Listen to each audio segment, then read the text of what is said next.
Hello, everybody. I have a book to share with you this afternoon. Remember when we got our love rocks?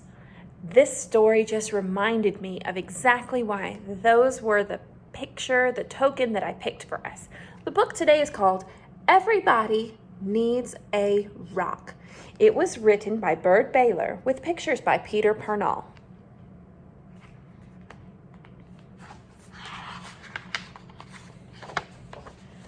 Everybody needs a rock. I'm sorry for kids who don't have a rock for a friend. Look at that. I'm sorry for kids who don't have a rock for a friend. I'm sorry for kids who only have tricycles, bicycles, horses, elephants, goldfish, 3-room playhouses, fire engines, wind-up dragons, and things like that. If they don't have a rock for a friend, well, that's why I'm giving them my own 10 rules for finding a rock. Not just any rock, I mean a special rock that you find yourself and keep as long as you can. Maybe forever. If somebody says, "What's so special about that rock?" Don't even tell them. I don't. Nobody is supposed to know what's special about another person's rock. All right? Here are the rules. Rule number 1. If you can, go to a mountain made out of nothing but 100 million small, tiny, beautiful, roundish rocks. But if you can't, any place will do. Even an alley, even a sandy road.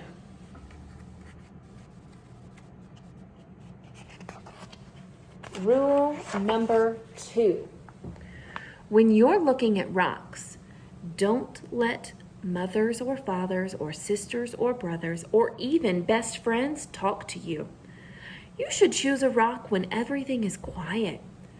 Don't let dogs bark at you or bees buzz at you. But if they do, don't worry.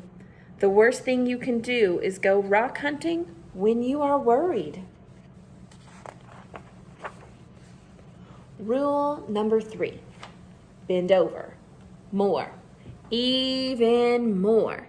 You may have to sit on the ground with your head almost touching the earth. You have to look a rock right in the eye. Otherwise, don't blame me if you can't find a good one. Rule number 4. Don't get a rock that is too big. You'll always be sorry. It won't fit in your hand right. It won't fit in your pocket. A rock as big as an apple is too big. A rock as big as a horse is much too big. Rule number 5. Don't choose a rock that is too small. It will only be easy to lose, or a mouse might eat it thinking that it is a seed.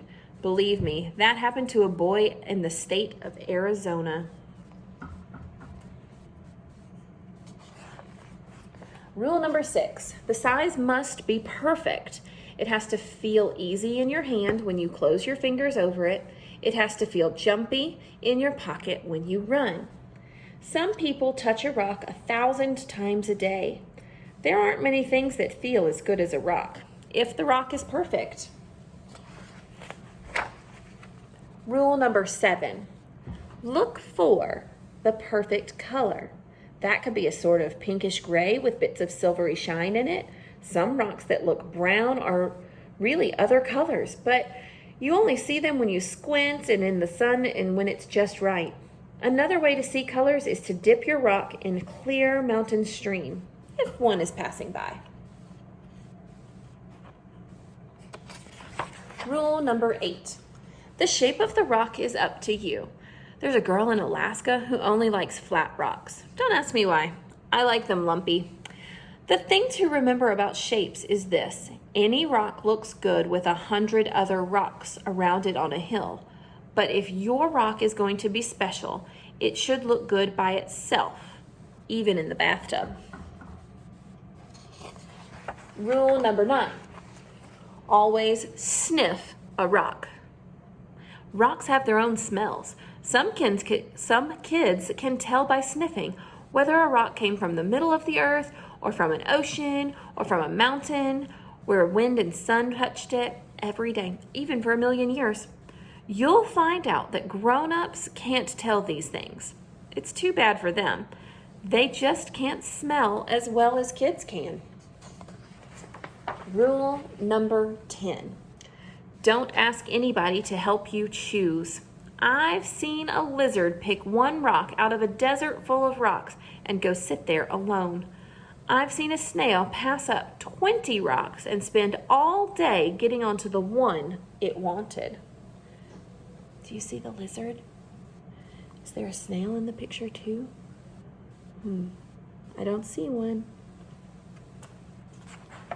All right, that's it. 10 rules. If you think of any more, write them down for yourself. I'm going to go play a game that takes just me and one rock to play. And I happen to have the rock right here in my hand. Boy, I love that book. I used some of those rules to help pick the rocks that Miss Parker and I held close to our hearts for you.